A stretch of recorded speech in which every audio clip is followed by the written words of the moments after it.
Hello friends, welcome to Medification. Today I'm going to talk about another important and interesting topic, that is bronchial asthma and COPD in pharmacology. So before watching my video, I want to tell you that please give your feedback, guys. It's very important for us, and if you want more good content, your feedback is very important. You may also comment in the comment section so that we can make more good videos, and what type of videos you want from us. Please give that feedback. And don't forget to like, subscribe and share this video if you like this content. Okay, so let's get started. So the question is, a patient came to an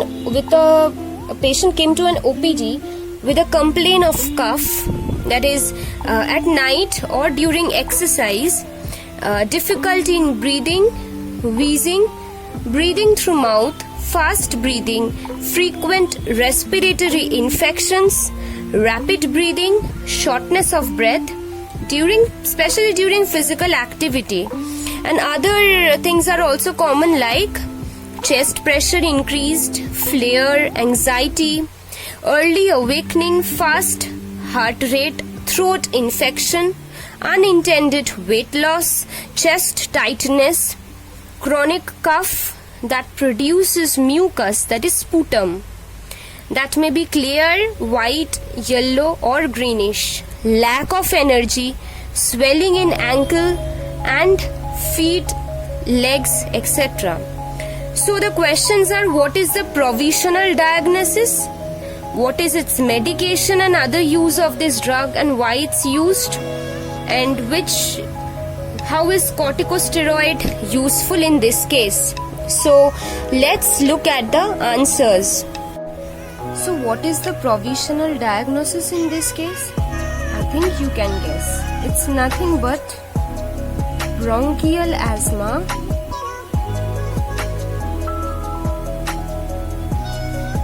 and COPD. What is the full form of COPD? It's chronic obstructive pulmonary disease.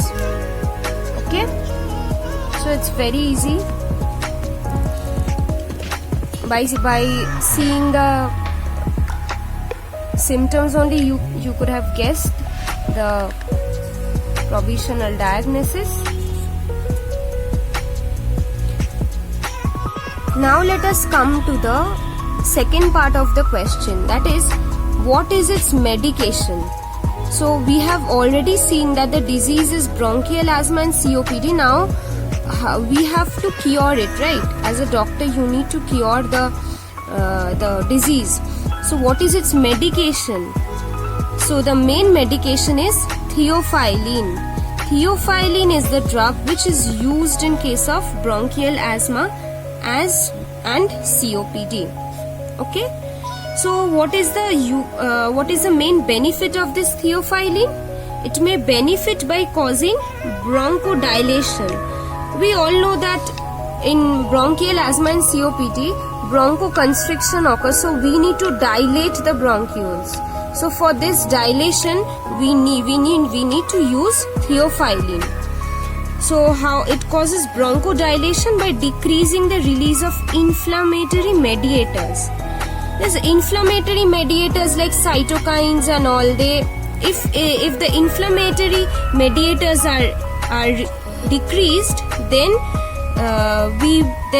bronchodilation will be caused, and which also improves mucociliary clearance. So if the cilia in the lungs is improved, so what is the use of cilia? Cilia is normally used for moving the dirt particles out of the lungs. So if there is mucociliary clearance, then respiratory drive and diaphragmatic contractility is also improved. See, another important use of theophylline is apnea in case of preterm infant. What is the meaning of this apnea? Apnea means involuntary cessation of breathing when the patient is in a sleeping condition. Okay, involuntary cessation of breathing when the patient is in a sleep condition. Now let us come to the third part of the question, that is, which drug can be used prophylactically in case of mild to moderate asthma as alternatives to inhaled glucocorticoids? What are its advantages and side effects? So the answer will be Montelukast and Zafirlukast. It's a very common drug which you have also used in day-to-day life. Now what are its advantages? It's well absorbed orally, it's high plasma protein bound, and it's metabolized by CYP2C9. So what is CYP2C9? It's an enzyme. It's nothing but an enzyme. And this Montelukast and Zafirlukast is metabolized by this enzyme. It has also other actions, like it breaks down steroid hormones and fatty acids. But in this case, the action is completely different because the Montelukast and Zafirlukast is being metabolized by this enzyme. See, there are also few side effects of these drugs, like abdominal pain, headache, rashes, eosinophilia and neuropathy are infrequent. And another disease called Churg-Strauss syndrome. It's very rare, but it may occur, like vasculitis with eosinophilia has been reported, but it's very rare. Now let us come to the last part of the question. How is corticosteroids useful for treatment of asthma?